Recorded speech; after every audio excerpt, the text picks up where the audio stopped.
Hola a todos, soy Eva Pérez, enfermera, y bueno, hoy quería presentaros el primer episodio de nuestro podcast, un podcast que lo que pretende es explorar todo el tema de las tecnologías y cómo se están implementando en el tema de la salud, en los profesionales sanitarios, en su día a día. Y para ello, hoy tenemos el placer de contar con un gran profesional y referente en este tema, que es Felipe Segura Gutiérrez. Muchas gracias. Buenas tardes, Felipe. El placer es mío. Felipe es ingeniero industrial, él es director de innovación de Grupo ATU. Fuiste y has sido el primer socio fundador de la primera empresa de inteligencia artificial de la región de Murcia y de otras empresas. Y bueno, y es un placer recibirte hoy en este podcast e inaugurar este primer episodio contigo. Muchas gracias, para mí también es un placer. A ver qué puedo aportar. Pues seguro que mucho.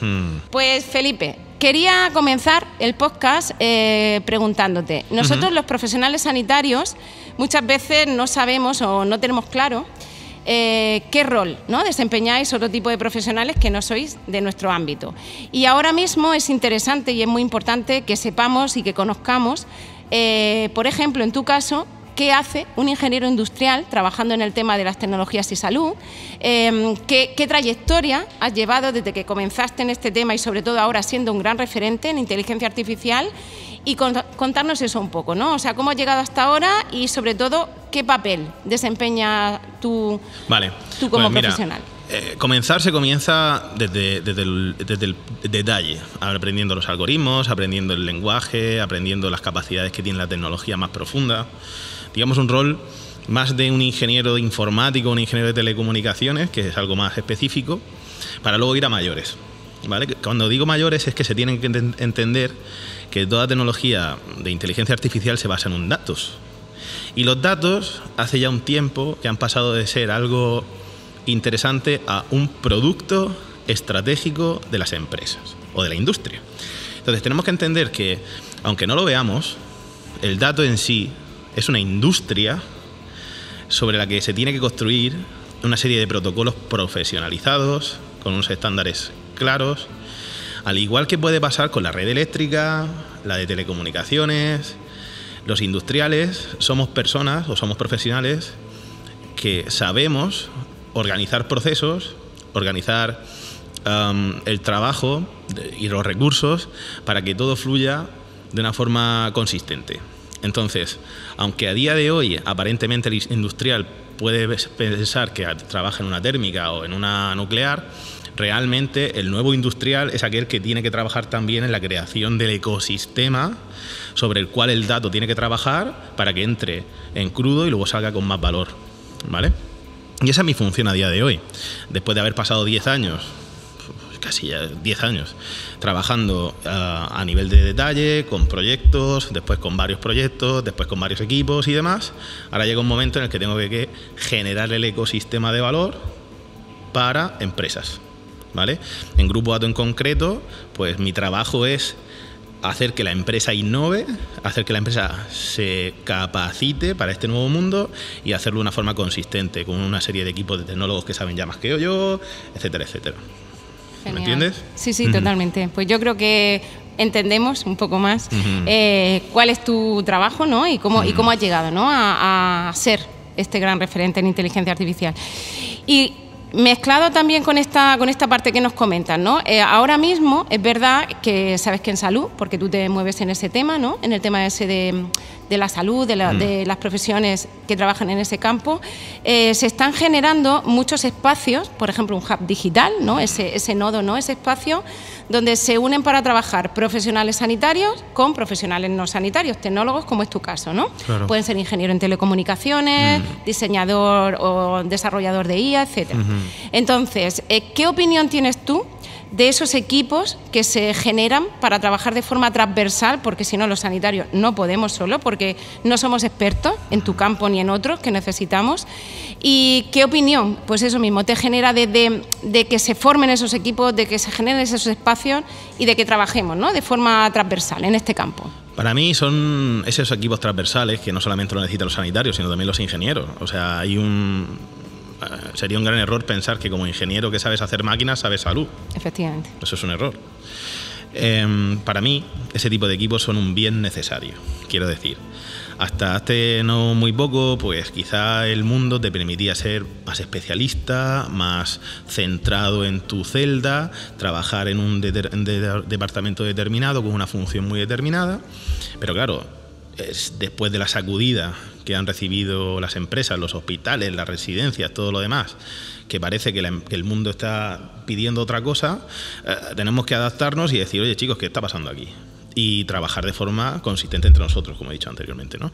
Entonces, para mí, que soy una persona que me gusta diferentes campos de la ciencia o de la cultura, trabajar con diferentes perfiles es un bien. Es algo que me ha gustado.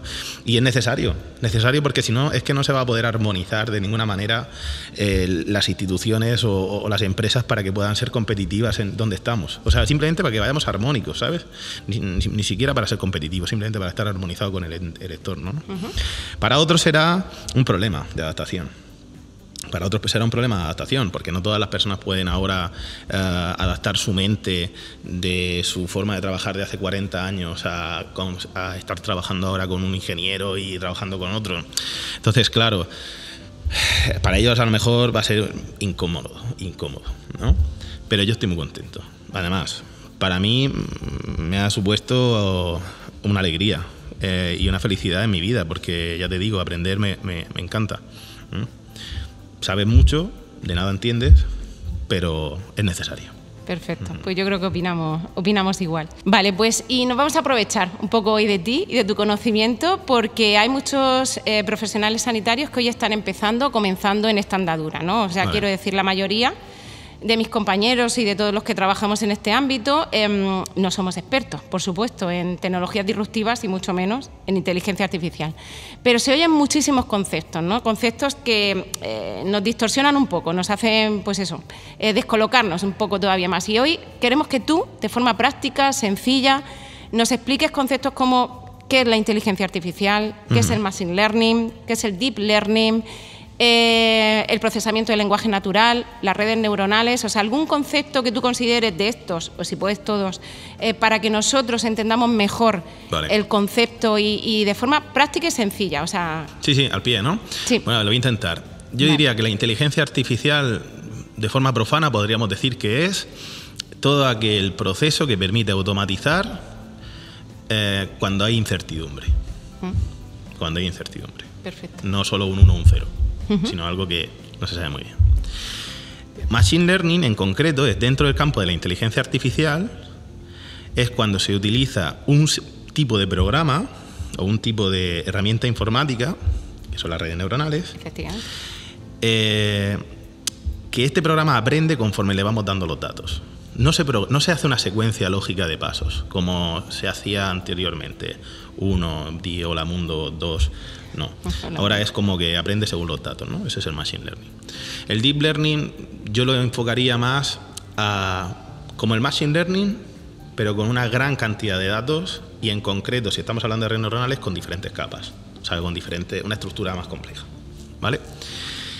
Procesamiento natural del lenguaje es un sistema Machine Learning, Deep Learning, que ha sido entrenado para que nosotros podamos comunicarnos o interactuar con la máquina en un lenguaje humano, pues el típico ChatGPT, pero que le hablas y te responde, ¿no? Eso es un poco la panorámica general de conceptos que yo diría. Hay muchos más, pero quedarse con esa idea. Pues perfecto, porque nos va abriendo este campo y nos va permitiendo aprender poquito a poco sobre este tema. Pues gracias, Felipe. Nada. Y un tema que sí que es verdad que ahora mismo nos tiene bastante preocupados, no a nosotros solo, sino yo creo que en general a todo el mundo laboral, a todos los sectores, que es lo que se oye o se comenta de que la inteligencia artificial va a acabar, ¿no? O va a destruir muchos puestos de trabajo. Hay un informe que sacó McKinsey, la consultora tan conocida, en mayo de 2024, que nos adelantaba que, bueno, que muchos procesos de los que realizamos muchos profesionales se pueden automatizar, es decir, lo pueden hacer las máquinas. Sobre todo para el año 2030, lo que nos dicen es el 30% del trabajo que hacéis, que sea automatizable, se va a poder o lo van a poder realizar las máquinas. Y eso está generando pues mucho miedo, disconfort, resistencia, y sobre todo en los sanitarios también, te hablo de mi campo, porque la frase que se oye es que la inteligencia artificial va a destruir nuestro puesto de trabajo. Yo particularmente no opino así. Yo creo que una máquina, una herramienta no nos puede destruir, pero sí que un profesional que sepa utilizar esa inteligencia artificial sí puede sustituirnos. Por lo tanto, es importante, ¿no?, que lo vayamos adaptando y aprendiendo. Entonces, a nivel general, no solo en el ámbito sanitario, sino a nivel general, ¿qué opinión tienes sobre el tema del impacto de la inteligencia artificial, de esta implementación que estamos sufriendo, ¿no?, progresiva o muy rápida, porque está siendo muy rápida, en las disciplinas, en todos los profesionales? Y si tú crees que vamos en paralelo, nuestro desarrollo como profesionales y en esa integración va a la misma velocidad que va implementándose esta tecnología disruptiva. Vale, más que opinión tengo versiones. Voy a dar una versión resiliente y otra versión basada en mi histórico personal, ¿vale? La versión resiliente es, para ser distinto a lo que puede hacer una máquina, para hacer algo distinto a hacer una máquina, simplemente hay que ser netamente humano. Es decir, si nosotros trabajamos en valores que la máquina jamás podrá hacer, como es la empatía, las relaciones humanas, la comunicación, la intuición, el instinto, si trabajamos en ese tipo de herramientas netamente humanas, que la enfermería, por ejemplo, sería un sector donde se podría trabajar muchísimo, pues poco miedo tienes que tener. Poco miedo tienes que tener porque no te van a sustituir en la vida por eso, ¿vale? En base a esto podemos aprovechar la situación para convertirnos en mejores personas. Ahora bien, por otro lado, la otra versión sería, yo he vivido eso de perder el trabajo por la IA en mi casa. Mis padres tenían un kiosco de prensa, ya no tienen un kiosco de prensa. ¿Y eso a qué se debe? Pues bueno, al final tienes los medios de prensa en digital. Ya la gente no suele ir a comprar el periódico por la mañanica, sino que se lo levanta y lo puede ver en el móvil. Y mi madre pues tuvo que cerrar, y mi padre igual, pero eso no quita que la gente no lea la prensa. La gente la lee incluso más que antes, incluso la puede leer de Francia, de China. Entonces, hay una versión en la que sí que se van a destruir, como en cualquier metamorfosis, fases antiguas para volver a nuevas. Y a veces no sabemos, ¿no?, cuáles van a ser las que se destruyan o las que no. La que tenemos que tener claro es que desde el miedo no se construye. O sea, si tenemos enfrente un panorama que no podemos negar, que es que se está transformando todo, quizá los profesionales que se salven, seguro, o con más probabilidad, son aquellos, como te has dicho, profesionales que hacen uso de la herramienta de forma consciente, o que intentan entender de forma consciente. Esos tengan más posibilidades, ¿vale? Luego, también me gustaría decir que la inteligencia artificial en sí no es un enemigo, ni tampoco es un fin en sí mismo. O sea, no es la razón del cambio de la humanidad. La humanidad cambió antes que llegara la inteligencia artificial. Porque, te voy a poner un caso tonto. Antes de que empezara el ChatGPT y la IA, yo me acuerdo que el tema de la donación de órganos, cuando había que hacer el transporte de algo tan crítico como esto, eran súper rápidos y había un canal de transporte dirigido y un canal único, un protocolo súper seguido. Es muy exagerado si te digo que ahora podemos conseguir un lápiz de Malasia casi al mismo tiempo que un órgano de hospital, porque son mediodía en Amazon, por ejemplo. Entonces, lo que te quiero decir es que no todo cambio va a ser a peor. Va a haber procesos mucho más eficientes, va a haber un conocimiento más profundo sobre los patrones que, aunque no existan en la naturaleza, nos ayudan a construir. Va a haber nuevas profesiones, va a haber personas como yo que encuentren su sitio cuando antes no lo encontraban. Entonces, bueno, no sé si tengo una opinión, pero sí que puedo tener versiones. Depende de cómo quieras ver las cosas, las vas a poder ver en positivo o en negativo. Efectivamente, aparte que con lo que comentas me viene a la cabeza el tema de los nuevos roles, ¿no?, profesionales que van a aparecer, porque en cualquier revolución industrial, ahora estamos en la cuarta, pero ha habido cambios, desaparición de determinados puestos de trabajo, pero aparición de nuevos roles y nuevos puestos de trabajo. Entonces ahí entiendo que los profesionales sanitarios tenemos que subirnos también a ese tren, ¿no? Porque además, como tú dices, es un tren que viene sí o sí, o sea, no es opcional. Sí, es que... Entonces, esas nuevas profesiones también, tú también las estás viendo, o sea, que ya están apareciendo nuevos profesionales. Además, si nos centramos en el mundo sanitario, desde el desconocimiento que tengo en el mundo sanitario, ¿de qué nos sirve una persona que solamente se dedica a diagnosticar sobre una imagen cuando ya hay máquinas que lo hacen de forma automática y más rápido? Pues si esa persona, en vez de solamente diagnosticar, además aprende a transmitir con empatía o aprende a transmitir al paciente una forma de, no sé, de cuidado distinto, pues ahí es donde está la competitividad de esa persona realmente en el futuro, ¿sabes? Efectivamente. Pues genial. Aparte que has comentado lo de las soft skills, ¿no? Las habilidades blandas, que ahora mismo lo que más se busca, porque al final la máquina aprende a usarla todo el mundo y la herramienta la puedes empezar, o sea, la puedes aprender, ¿no? A utilizar. Pero lo que ahora mismo se busca, o sea, esos diamantes, ¿no? Que se buscan en las empresas para trabajar, son las personas que tienen creatividad, talento, herramientas de comunicación, o sea, son las personas potentes en esas herramientas blandas, porque al final lo que son las herramientas técnicas, como la inteligencia artificial, el Power BI, o sea, todo la XR, la realidad extendida, pues al final se aprende. Lo otro es, la persona lo tiene, lo puede aprender, perfeccionar, pero eso también va en la persona. Entonces, es importante lo que tú has comentado, que al final lo importante es ser persona, ¿no? O sea, el valor nuestro... Sí, menospreciar las personas que trabajan con hard skills, totalmente, muy bien. Sin menospreciar eso, sí que podemos potenciar la otra. Efectivamente. Bueno, pues Felipe, como hemos comentado, la tecnología está avanzando a pasos agigantados. ¿Tú crees, como hemos dicho antes, que ahora mismo nosotros vamos a la misma velocidad que esas tecnologías o vamos descompasados? Ostras, pues esa pregunta es bastante interesante para mí porque primero tengo un sesgo. Es decir, yo siempre siento que vamos tarde, pero es porque yo siempre tengo que estar en la vanguardia. Entonces, claro, veo alrededor, digo, madre mía, vamos. Partiendo de ese sesgo, voy a intentar neutralizarme. Sí. Yo es que no creo que sea la tecnología la que va rápido. Creo que son las personas las que están demandando rápido. Es decir, sí.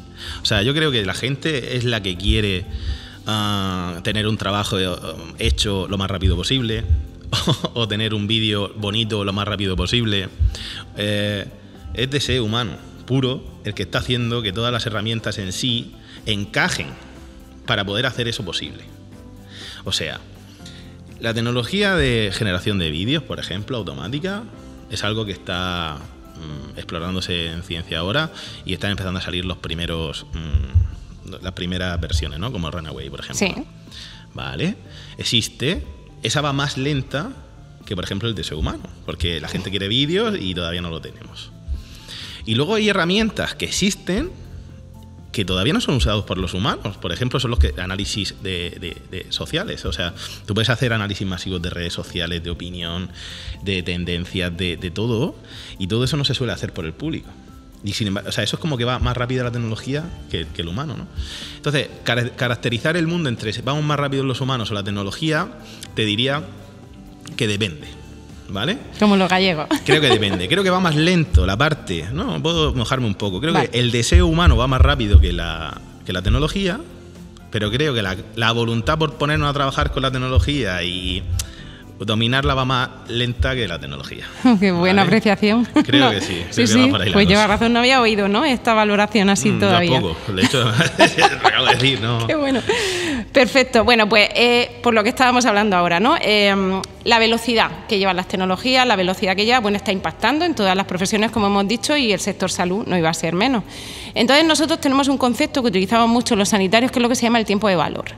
El tiempo de valor es el tiempo que yo realmente puedo dedicar al paciente, a su familia, a estar con él, a la presencia, ¿no? Esas habilidades blandas, ¿no? Ese contacto. Y debido a que, pues, por cómo está ahora mismo desarrollado el sistema, tenemos que destinar mucho tiempo a estar transcribiendo, a estar redactando informes. Muchas veces sabes que entramos a la consulta y vemos al sanitario, al profesional, escribiendo en el ordenador y muchas veces no te da tiempo, ¿no? Ni a mirar a ese paciente a la cara muchas veces. Entonces, nosotros pensamos, y si no, corrígeme, que si hubiese herramientas capaces de automatizar esos procesos que hacemos, tendríamos más tiempo de valor, podríamos dedicar más tiempo realmente a lo valioso. Evidente. Efectivamente. Entonces, la opinión que tú tienes o la visión o la experiencia que tú tienes en ese campo, con algún tipo de proyecto o herramienta que has visto que se ha podido automatizar para ganar ese tiempo de valor, pues si nos lo puedes contar. Sí, bueno, incluso podemos hacer una extrapolación al sanitario. A ver, yo diría que son 3 funcionalidades las que podéis ganar como sanitario dentro de vuestro mundo, ¿no? Abstrayendo. La primera es eficiencia en los procesos, ¿vale? Eficiencia o eficacia, que no son lo mismo, pero podemos ganar las dos, ¿no? Y eso es introduciendo pequeños automatismos, como por ejemplo la transcripción de una voz a texto, lo hacemos en las entrevistas de implantación de un ERP. Entonces, tienes que hacer unas 50 millas de entrevistas, pues te pones aquí un micrófono, otro allí, y se va transcribiendo automáticamente, un Copilot toda la vida o lo que sea, en un Word. Bueno, pues eso ahorra trabajo. Si lo aplicáramos al sector sanitario, sí que es verdad, con las reglas estrictas de protección de datos, etcétera, etcétera, podríamos ganar tiempo, ¿no? Las recetas electrónicas, esto va a llegar, ¿no? La segunda capa que yo creo que podéis ganar de valor es conocimiento. Es conocimiento porque los sanitarios, al igual que en muchas profesiones, estáis todo el día trabajando, ahora aquí, este es mi paciente, y os perdéis dentro del bosque. Sí. ¿Vale? Entonces, analizar, y aquí creo que tú también tienes mucho que decir, ¿no? Analizar las causas que pueden producir una enfermedad en una sociedad, no solamente a un paciente en puntual, sino en una sociedad, como puede ser una epidemia, un riesgo, lo que sea, nos va a aportar mucho valor. Nos va a aportar mucho valor, porque si estamos trabajando probablemente con un brote de algo relacionado con el calor, lo mismo lo que tenemos que estudiar es si la ciudad donde se está viviendo, en ese hospital, es que es una isla de calor, por ejemplo. Y eso solamente se puede estudiar analizando fuera del contexto sanitario. Efectivamente. Y luego, la tercera capa es estudiando propiamente los datos internos de sanitarios. Llámese escáneres de cerebro, vamos a poder automatizar el diagnóstico, corazón, nuevos mecanismos, como por ejemplo el de la generación del Alzheimer, porque sabemos que con AlphaFold podemos incluso hacer interpretaciones tridimensionales de moléculas que hasta hace poco no eran posibles. Entonces, yo creo que en esas 3 partes, en la eficiencia y eficacia de procesos repetitivos que el sanitario no debería de vivir. 2, en el estudio de el contexto de la persona más allá del contexto sanitario, sino sociosanitario.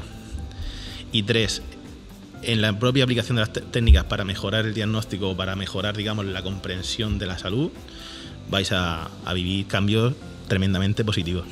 Pues sí, vamos, eso espero. Estoy convencido, ¿no? Totalmente, yo estoy de acuerdo totalmente contigo. Además, referente a uno de los temas que has comentado, el caso de DeepMind, el AlphaFold, pues te iba a preguntar, que no sé si quieres hablar de ese o de algún otro caso que conoces. Casos de éxito que tú conoces, sabes que son los casos que se han llevado a la práctica, que son escalables, es decir, que han triunfado, ¿no? Y que se pueden extrapolar a diferentes lugares.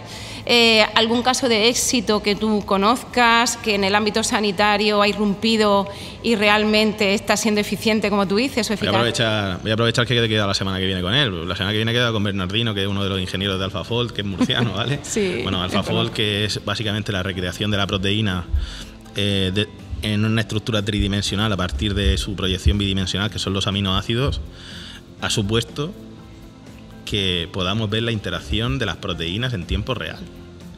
Y en consecuencia el ADN, el ARN, fármacos, etcétera. Vacunas. A una velocidad tremenda. Sí. ¿Hasta dónde nos va a llevar eso? Pues ya nos ha llevado. Ya nos ha llevado en los propios artículos que salgan en AlphaFold casos de éxitos. No sé si era una enfermedad relacionada con un mosquito que ya se ha curado o alguna cosa de estas. Eso por un lado. Luego, por otro lado, no sé si lo habéis visto ya, pero empezamos a utilizar sistemas dentro de los hospitales donde todos estáis comunicados, la historia del paciente se empieza a seguir. Efectivamente. Y luego espero que en próximas pandemias o en próximos problemas masivos no nos pille todos de sorpresa. Eso no debería ser así. No debería. Al menos ya hay tecnología para evitar eso. Sí, para predecir o anticiparnos a riesgos ya la hay, que puedan venir de cualquier tipo. Un riesgo biológico, un riesgo nuclear, un riesgo químico, o sea, da igual. Pero sí que hay herramientas que nos ayudan a predecir eso. Las hay. ¿Qué ocurre? Pues que el ser humano ya sabemos cómo somos muy reactivos y hasta que a lo mejor muchas veces no vemos el peligro, pues no solemos reaccionar. Bueno, pero yo creo que vamos aprendiendo poco a poco. A lo mejor en la primera no nos da, ¿no? Pero a lo mejor tenemos las 4, pero bueno, que sí que es verdad sí. que al final la acabaremos teniendo. Sí. Y luego ya por último, yo te diría, ¿qué pasará con las tecnologías que están impactando en, por ejemplo, la alimentación? Que eso va a generar luego salud. O sea, ¿qué pasa cuando ahora estamos pudiendo estudiar mejor los nutrientes, la calidad genética de los alimentos, la producción de los alimentos? ¿Qué pasa ahora con la medicina esta molecular, que creo que es personalizada? Sí, la atención sanitaria precisa. Los fondos de capital riesgo, que al menos los pocos que yo he podido yo ver, están invirtiendo cantidades ingentes en cosas que yo ahora mismo digo que son sueños, ¿eh? Sí.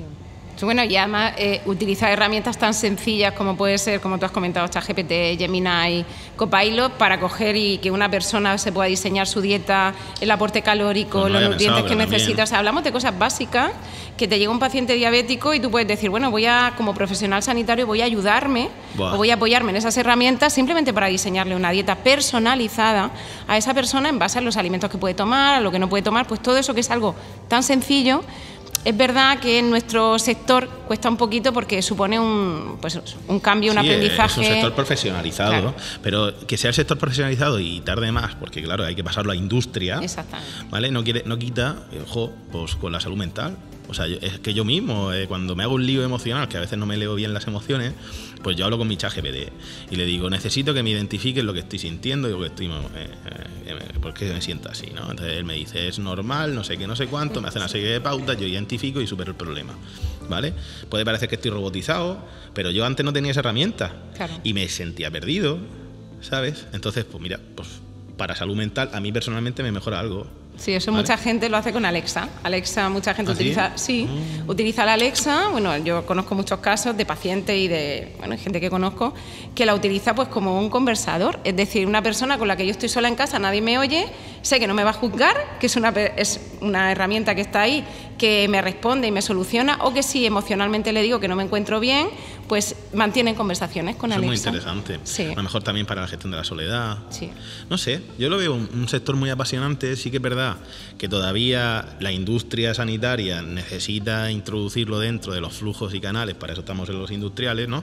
Pero está ya todo el magma alrededor de la industria sanitaria diciendo, hola, ¿me quieres escuchar? Sí. Y va a pasar. Va a pasar porque está pasando en otros sectores ya de forma más profunda. Efectivamente. Va a pasar. Vamos, me sorprendería que no pasase. Sí, o ya está pasando, poquito a poco, pero va pasando. Y, por ejemplo, uno de los sectores donde está pasando, que tú lo has comentado antes, son los hospitales. Ahora mismo, bueno, excepto casos específicos muy concretos, como puede ser la Clínica Mayo en Estados Unidos, que ha hecho una inversión muy potente para convertirse en el mejor Smart Hospital del mundo, el resto de hospitales, ¿no?, está haciendo cambios muy lentitos, ¿no?, transicionales, del quirófano, de las unidades de procesamiento de material, desinfección, esterilización, de determinadas unidades, ¿no?, del hospital, que ya están introduciendo tecnologías, incluso se están generando salas de realidad virtual para formar a sus profesionales sanitarios dentro de los hospitales. Entonces, esto es lo que está acogiendo el concepto de lo que se llama el Smart Hospital, el hospital inteligente, o también llamado hospital sin paredes, ¿no? O sea, el presente y el futuro de lo que serían las nuevas infraestructuras sanitarias. Entonces, dentro de lo que sería ese hospital, dentro de lo que serían los nuevos centros sanitarios y sociosanitarios, ¿crees que la inteligencia artificial o otras tecnologías que tú consideres podrían aportar valor para lo que es planificar y organizar el funcionamiento de una infraestructura sanitaria? Desde luego.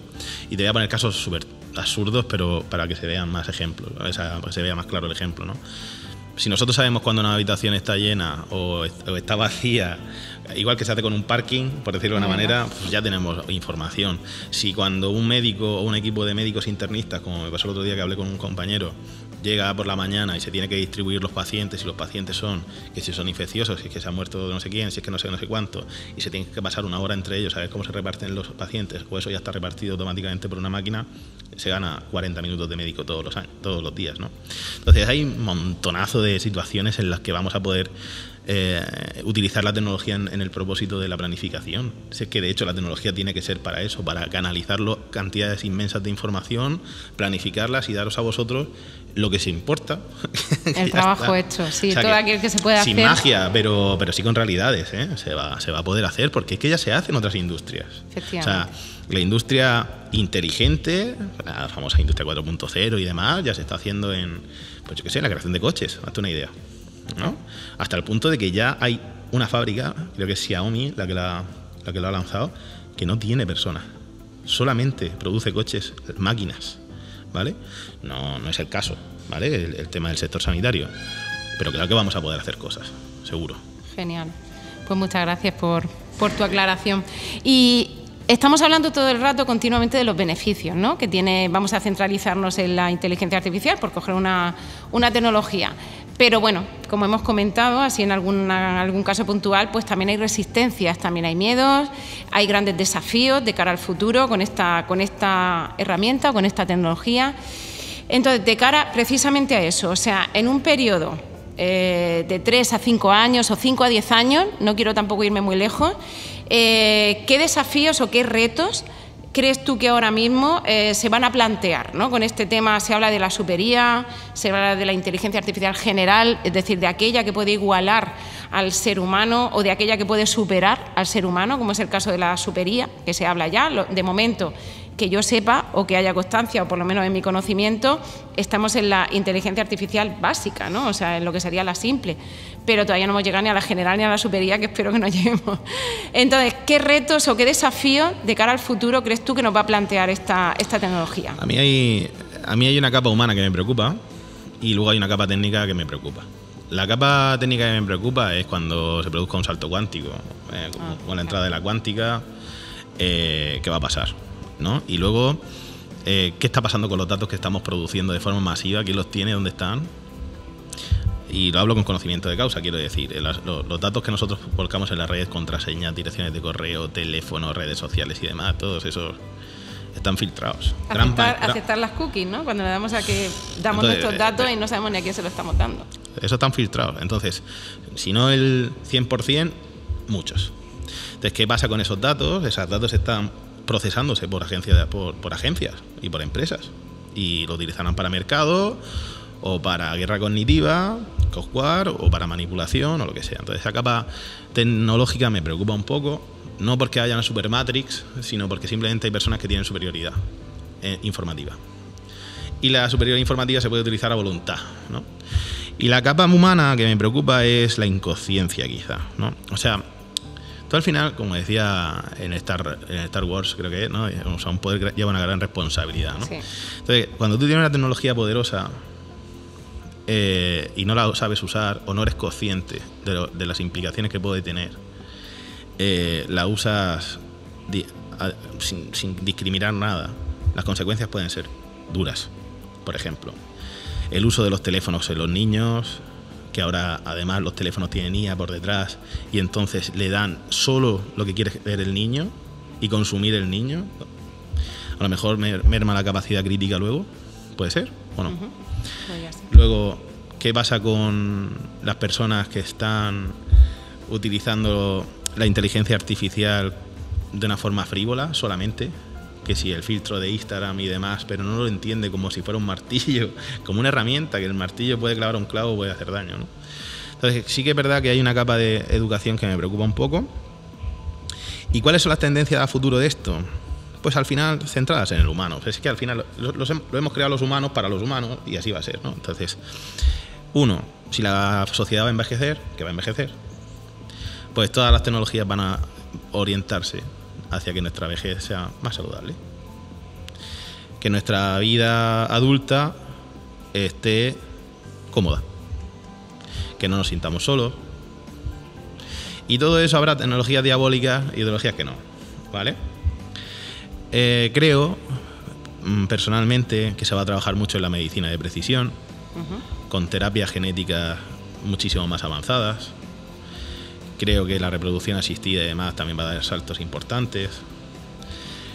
Creo que el tratamiento de los fármacos va a vivir también ciertas revoluciones, ¿vale? Importantes.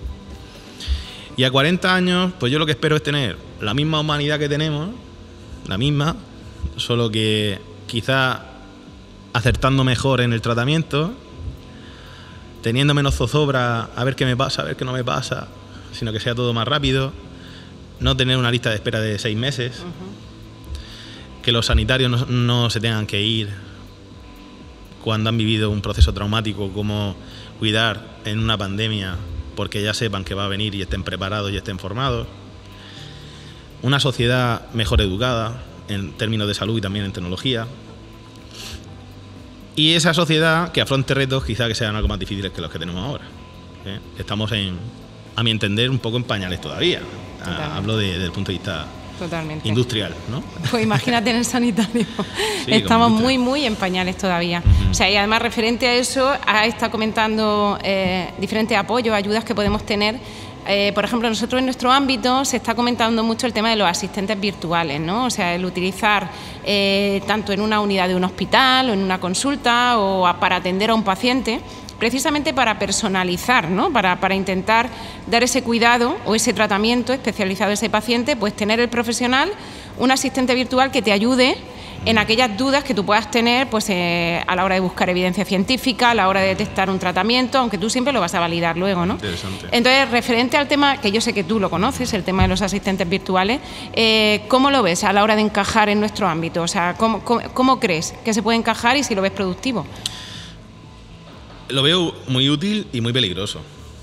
Muy útil y muy peligroso. Es muy útil que ante cualquier tipo de duda o debilidad o simplemente desorientación, un profesional pueda acudir a un asistente, preguntarle y que le dé como una especie de orientación general, que luego él valide y que trabaje sobre esa validación con una forma más orientada.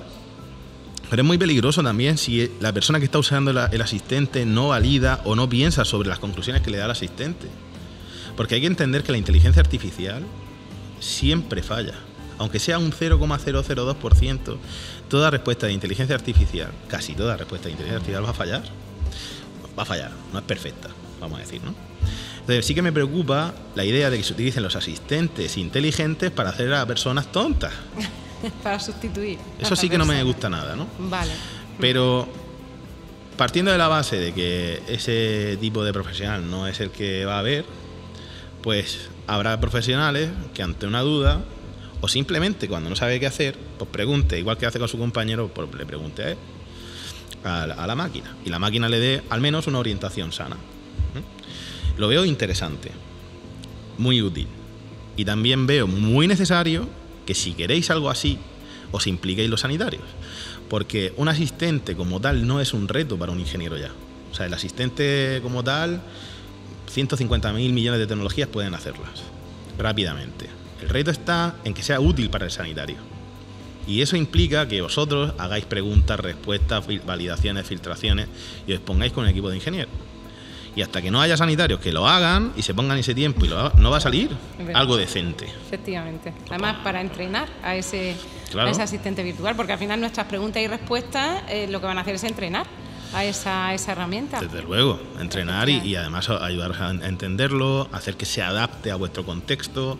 Y ahí es cuando quizá lo que no quiero yo que pase, que puede ser que pase, pero no quiero que pase, es que os pongan un asistente en un hospital y lo uséis y no haya sido un asistente impulsado por sanitarios.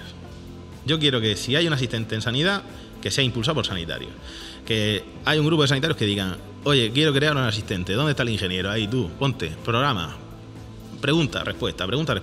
Eso me da confianza. Claro, ahí se me viene a la cabeza el tema de los departamentos de I+D+I, ¿no? De innovación, desarrollo, investigación, que se están creando dentro ya de los hospitales. ¿Ah, sí? Sí, dentro de los hospitales lo que se está haciendo ya, en vez de buscar, aunque también se puede hacer, buscar el conocimiento fuera, se genera desde dentro. Es decir, si dentro de un hospital, por ejemplo el Hospital de la Paz en Madrid, pues ya tiene su propio equipo, ¿no? De desarrollo dentro, entonces tú tienes un equipo multidisciplinar formado, lo que hablábamos antes, esos hubs digitales, ¿no? Sí. Formado por profesionales sanitarios de ese hospital que conocen el contexto, que saben moverse, que conocen el ámbito sanitario, y profesionales tecnólogos, como es tu caso, que son los que van a escuchar a esos profesionales y van a generar esas herramientas conjuntas. Entonces, claro, eso sería pues, la utopía, vamos. No sabía que se estaban produciendo esos movimientos dentro de los hospitales. Sí que se está produciendo en el mundo de la empresa y además están siendo departamentos clave. Sí. De hecho, uno de los problemas que me encuentro, vamos, donde yo trabajo fundamentalmente es ayudando a empresas a constituir ese tipo de equipos. Claro. Porque claro, se encuentran tecnólogos que saben programar muy bien, pero no saben ni cómo funciona un proceso ni un negocio. Entonces, como que están cojos. Y luego los que tienen que trabajar en procesos y negocios que saben mucho no saben de tecnología. Entonces claro. Está ahí un impasse que hay que hacer una conformidad. Y si lo estáis haciendo en hospitales, en eso... Sí, va lento, porque es lo que te comento, que va poquito a poco. Bien, pero yo creo que es un buen paso, ¿no? O sea, un gran paso para empezar a integrar desde dentro, desde el corazón, ¿no? Desde dentro del hospital o desde dentro de un centro de salud o de una residencia de personas mayores, ese equipo que es el que realmente conoce el contexto está dentro y por lo tanto las herramientas que genere van a ser personalizadas mucho dinero, para ese centro. Mucho tiempo. Totalmente. La inversión en esa yo la recomiendo, de verdad, pues, porque trabaje ahí, es porque el mundo me ha llevado a eso. Porque soy más productivo ahí para la sociedad. De verdad. Perfecto. Sí, genial. Pues Felipe, referente a herramientas, yo sé que tú usas muchísimas, sí, porque haces muchísimos trabajos diferentes en muchos ámbitos, pero enfocado un poco al nuestro, ¿no? Al tema sanitario. 3 herramientas que, por ejemplo, tú uses habitualmente, el motivo de por qué las usas, o sea, por qué usas un tipo de GPT y no otro, y en qué momento las usa y por qué. Y así nosotros también aprendemos un poco sobre qué herramientas son las que nos pueden aportar valor en nuestro trabajo y también pues dónde las podemos localizar. Venga, vale. Venga. Voy a intentar no ser muy exótico, voy a intentar ser mundano. Vale. Lo primero que os voy a recomendar es un planificador de herramientas que se llama start.me.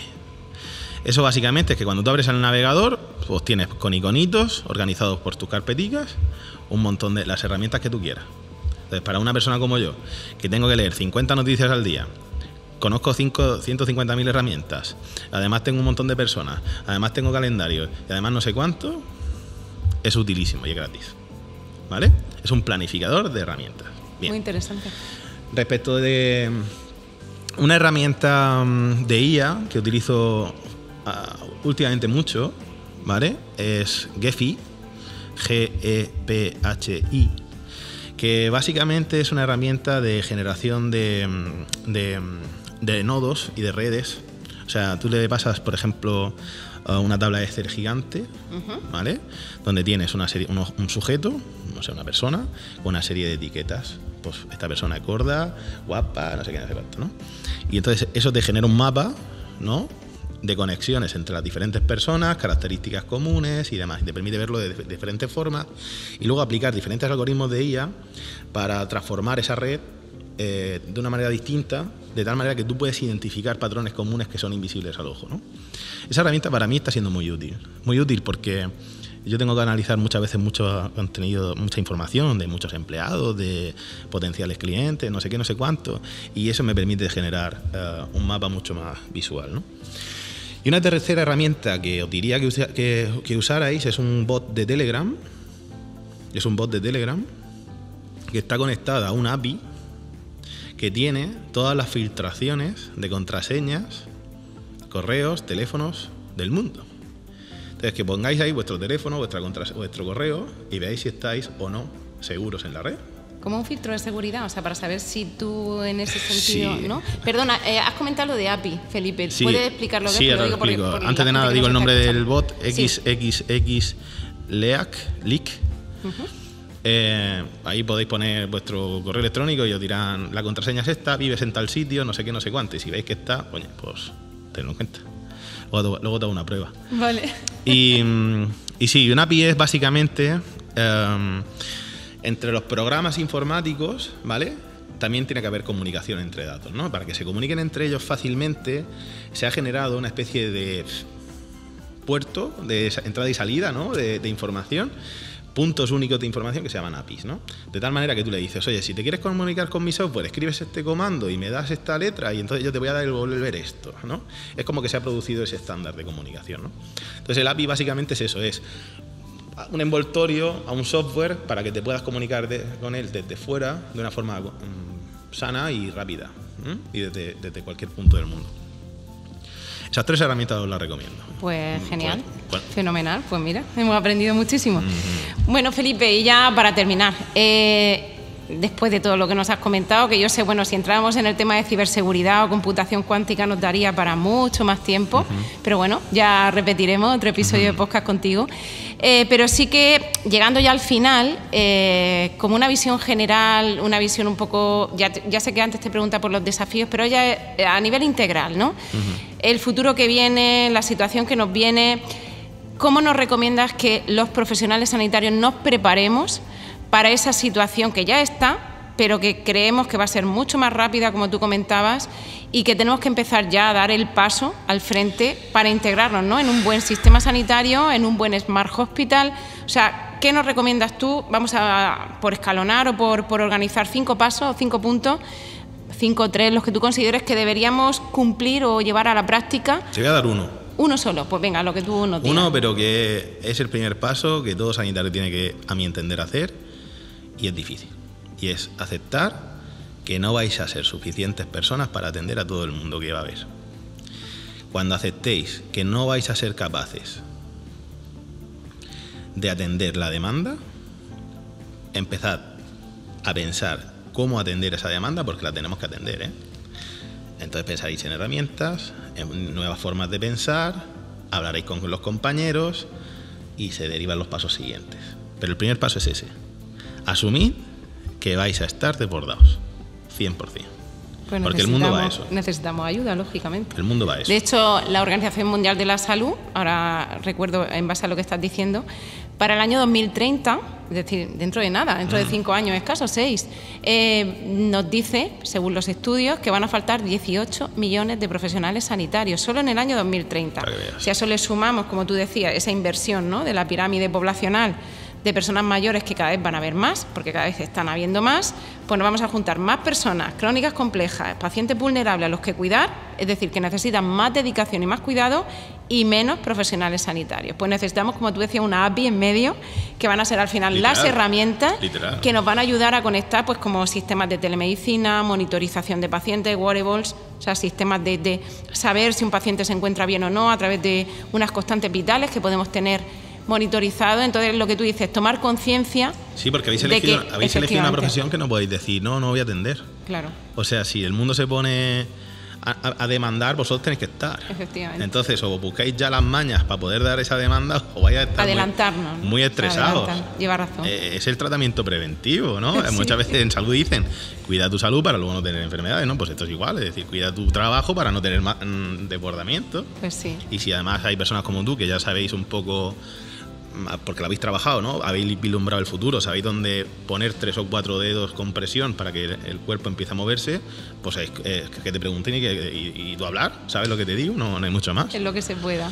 Pues nada, muchas gracias por el tiempo. Genial, Felipe, muchísimas gracias, y bueno, ha sido un placer escucharte, aprender, compartir contigo este podcast, este primer episodio. Y nada, ya a nuestros oyentes, pues daros las gracias a todos por haber estado ahí, por escucharnos, por seguirnos. Nos veremos en siguientes episodios. Ha sido un placer tanto compartir con Felipe este espacio como con vosotros. Y bueno, pues hasta la próxima. Adiós.